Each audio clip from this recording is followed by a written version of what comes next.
Assalamualaikum warahmatullahi wabarakatuh. Halo semua, welcome to Tia Istiana Channel. Oke, kali ini Tia akan membawakan versi berbeda dari biasanya. Biasanya kalau Tia cuma nyanyi, nah Tia sekarang akan menceritakan tentang orang-orang di sekitar Tia. Ya siapapun itulah. Ya nanti apa aja sih isinya? Sekitar Tia itu tentang kisah inspiratif, motivasi, dan juga ya untuk ada kalian lah. Pokoknya gitu, nanti kalian bisa request atau kalian bisa nanti cerita juga ke Tia melalui DM atau nanti Tia kasih linknya. Nah nanti kalian bisa share-share cerita kalian dan bisa Tia undang untuk menjadi pembicara. Nah Tia kali ini akan membawa melalui VC. Jadi VC tapi bisa juga melalui pertemuan langsung. Namun pada saat ini tidak memungkinkan untuk kita bertemu langsung. Jadi kita hanya melalui tatap muka media sosial. Oke. Jangan lupa untuk subscribe, like, komen, dan juga share jika ini bermanfaat untuk kalian. Dan juga nonton sampai habis biar kalian biar paham lah ceritanya gimana. Jangan sampai putus-putus ya. Oke. Check it out. Assalamualaikum warahmatullahi wabarakatuh, Mas Ucup dan Mas Arif. Waalaikumsalam warahmatullahi wabarakatuh. Ini dia kedatangan tamu dari jauh. Kita seberangan Sumatera dan Jawa. Iya benar sekali. Nah, sekarang boleh nih kalian mengenalkan diri dulu. Dari Mas Arif. Oke guys, halo. Perkenalkan, nama saya Arif Prasetya. Saya mahasiswa Prodi Sosiologi Fakultas Ilmu Sosial dan Humaniora UIN Sunan Kalijaga, Yogyakarta. Dan saya juga merupakan anggota dari Pusat Layanan Difabel UIN Sunan Kalijaga, Yogyakarta. Iya, oke. Mas Arif bisa kameranya dikekiriin sedikit?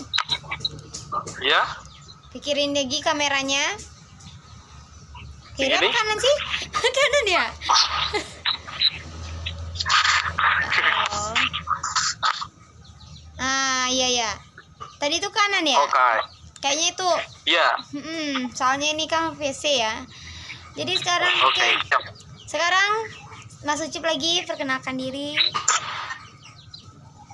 Halo guys, perkenalkan nama saya Yusuf Arianto. Saya Prodi Pendidikan Agama Islam Fakultas Ilmu Tarbiyah dan Keguruan UIN Sunan Kalijaga. Dan saya merupakan salah satu anggota di Pusat Layanan Difabel UIN Sunan Kalijaga. Oke.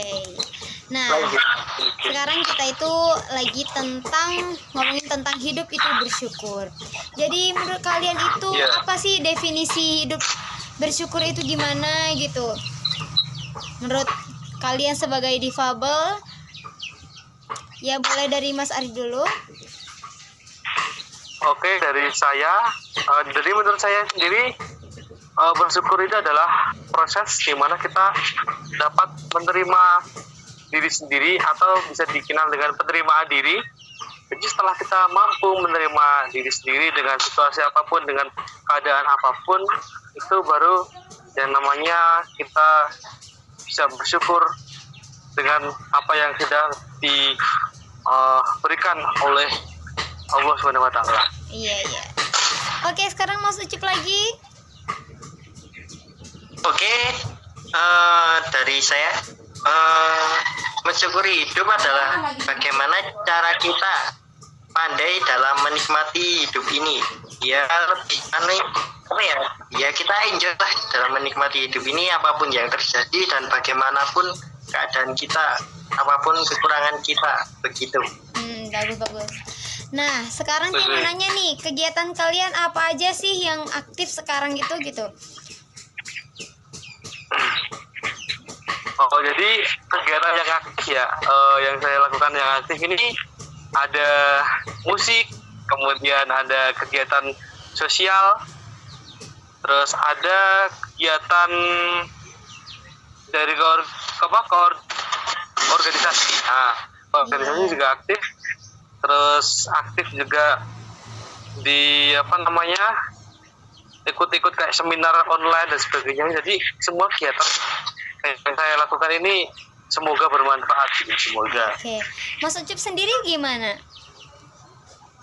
Ya, untuk kegiatan di era pandemi ini ya, akhir-akhir ini sebenarnya ya nggak banyak sih. Mungkin selain mengerjakan tugas-tugas yang ada, ya aktif di organisasi ITMI ya, kalau di sini. Maksudnya itu ITMI, Ya. ITMI Klaten ya, karena di sana saya juga ditunjuk sebagai pengurus ya. Jadi mau nggak mau harus berpartisipasi di sana gitu. Ya selain itu ya si kegiatan dengan ya main bareng sama teman-teman, ya main game ya khususnya, karena nggak bisa ketemu gitu.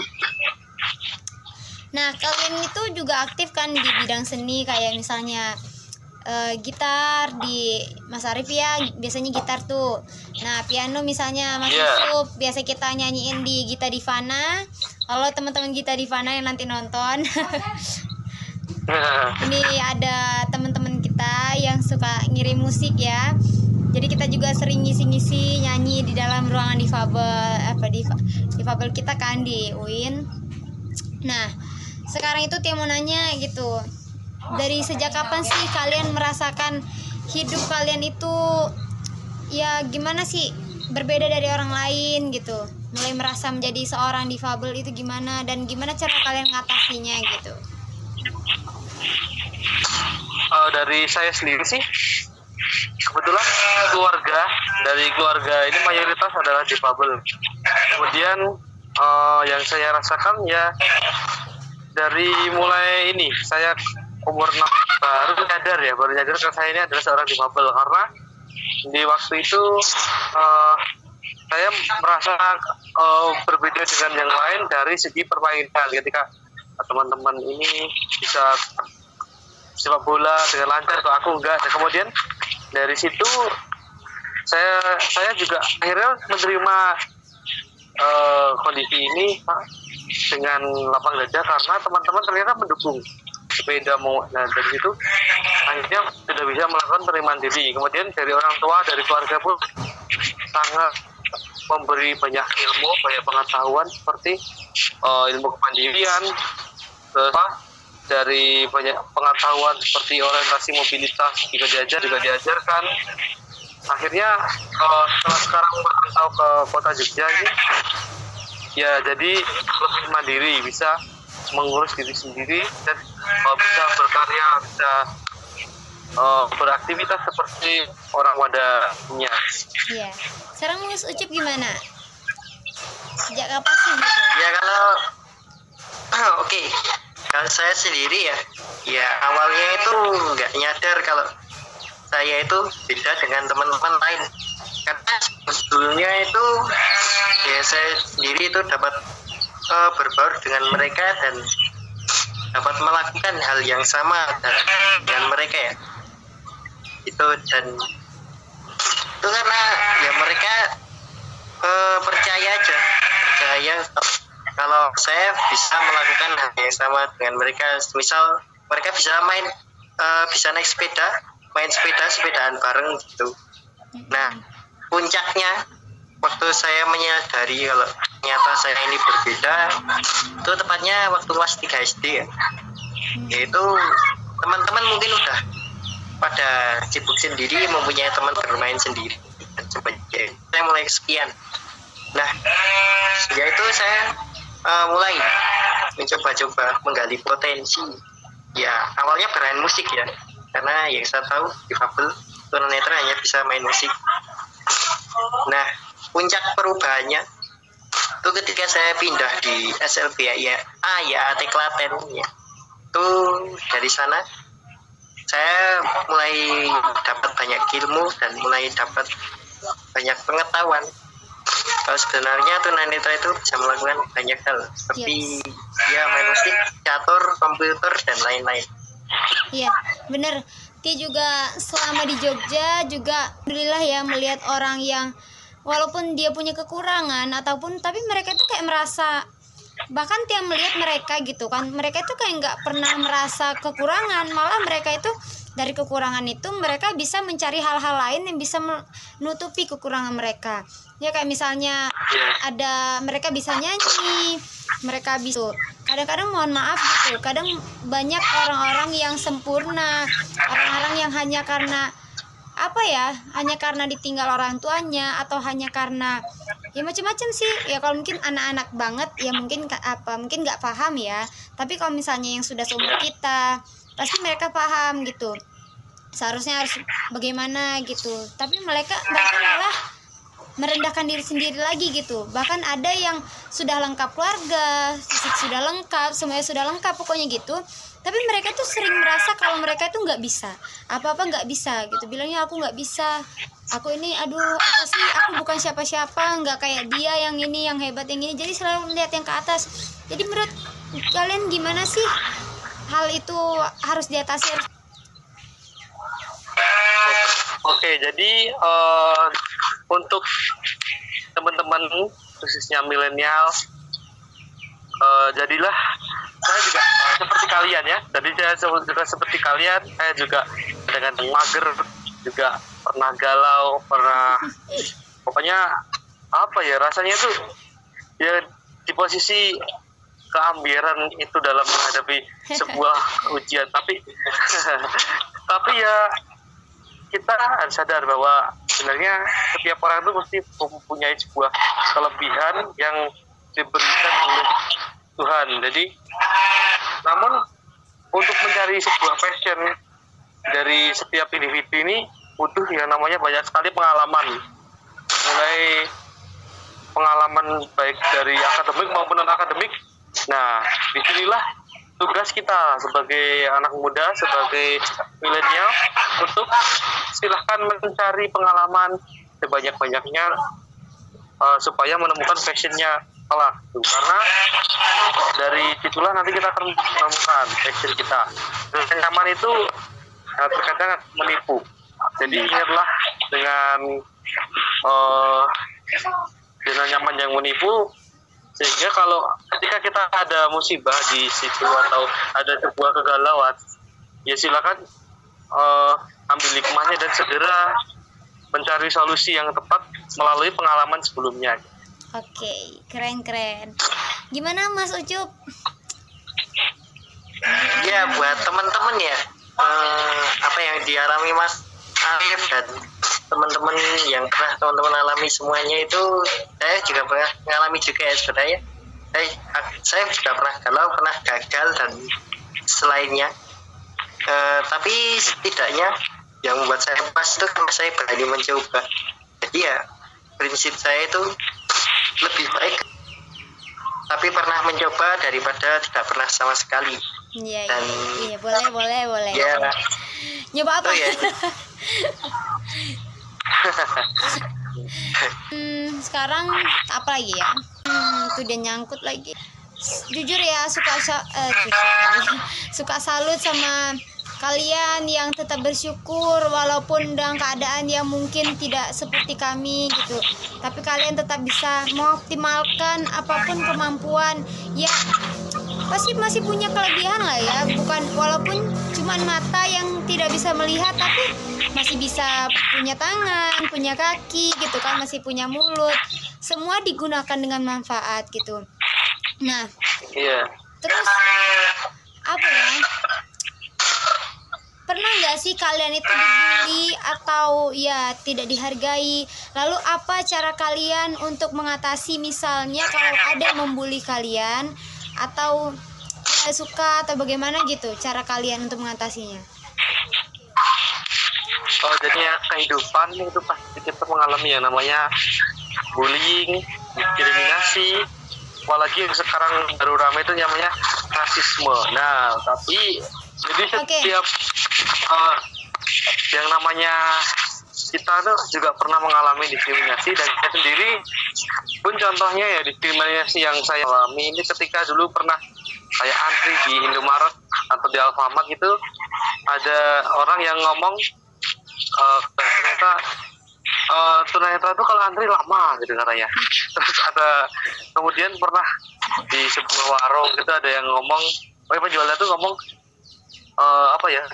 kalau melayani difabel yang beli itu lebih ribet. Dan akhirnya saya ke warung itu terus, ternyata sekarang udah apa dengan penjual itu. Nah, dari situ saya memahami bahwa ketidaktahuan masyarakat ini harus kita selesaikan dengan stigma yang lebih baik. Itu harus kita lawan dengan stigma yang baik dengan cara kita turun ke masyarakat. Wes, turun ke masyarakat. Nah, untuk Mas Ucup gimana? Kalau pernah dibully atau walaupun nggak pernah dibully, tapi bukan hanya difabel ya, mungkin semua orang pernah merasa dibully gitu. Gimana sih cara ngatasinnya gitu? Ya, dalam fase kehidupan itu pasti ada ya bullying, diskriminasi dan lain-lainnya. Nah, ya untuk mengatasinya ya, terutama kalau difabel ya itu salah satunya dengan eksistensi dirinya di masyarakat ya. Jadi ya itu kan masyarakat awam itu pengetahuan tentang difabel masih dia belum begitu luas ya, tahunya hanya itu aja. Misal ternyata ya bisanya main musik atau massage. Nah itu kitanya yang lebih aktif ya. Nah nanti dari situ mungkin pandangan masyarakat ke kita mungkin akan berbeda ya. Setelah kita menunjukkan ya kemampuan kita. Gitu. Oke, boleh. Oke, keren banget dari kalian. Nah sekarang boleh pesan kalian untuk semua teman-teman, ya motivasi kalian gimana sih biar jadi hidup yang bersyukur itu gimana? Oke, jadi untuk seluruh subscriber Tia, untuk seluruh teman-teman yang menonton dan menyaksikan video ini, jadi menurut saya cara bersyukur itu mudah. Jadi yang pertama kita harus menerima apa yang kita alami sekarang ini yang ditakdirkan oleh Tuhan. Yang kedua, jadikan sebuah permasalahan itu sebagai motivasi, bukan sebagai alat untuk mengeluh. Yang ketiga itu adalah jadikan setiap orang yang melakukan motivasi ke kamu dalam kesuksesan kamu itu sebagai orang yang dia sudah kayak mengetahui yang kekurangan kita, dan sehingga dia mau jadikan kita lebih baik dengan walaupun cara-caranya yang kurang. Oke, sekarang Mas Ucup gimana? Oke, buat teman-teman subscribernya Tia ya, dan buat teman-teman yang menyaksikan video ini, pesan saya ya dalam hidup kita bersyukur, dan tentu bersyukur itu ada banyak cara ya. Salah satunya yaitu ya nikmati hidup ya, pokoknya enjoy aja hidup dalam hidup, karena hidup cuma sekali ya. Nikmati apa yang ada dan jadikan permasalahan itu sebagai tantangan yang perlu diselesaikan ya. Tantangan itu ya ibarat soal ujian. Apabila kita dapat melewatinya dengan baik ya kita akan mendapatkan nilai yang baik juga. Iya, benar banget. Oke, makasih banget untuk kalian menyempatkan waktu. Nah, sekarang kita nyanyi untuk lagu terakhir untuk penutup. Kita mulai ya. Tak ada manusia yang terlahir sempurna. Dalam hidup ini melakukan yang terbaik. Syukuri apa yang ada. Hidup adalah anugerah. Tetap jalani hidup ini, melakukan yang terbaik. Nah gitu. Makasih banget. Kita tutup sesi pertama ini. Semoga nanti ada video-video selanjutnya yang bisa memotivasi teman-teman semua dan bisa menginspirasi kita semua. Oke, Tia tutup. Amin. Terima kasih banyak, tonton sampai habis. Tia ucapkan wassalamualaikum warahmatullahi wabarakatuh. Waalaikumsalam warahmatullahi wabarakatuh. Waalaikumsalam warahmatullahi wabarakatuh.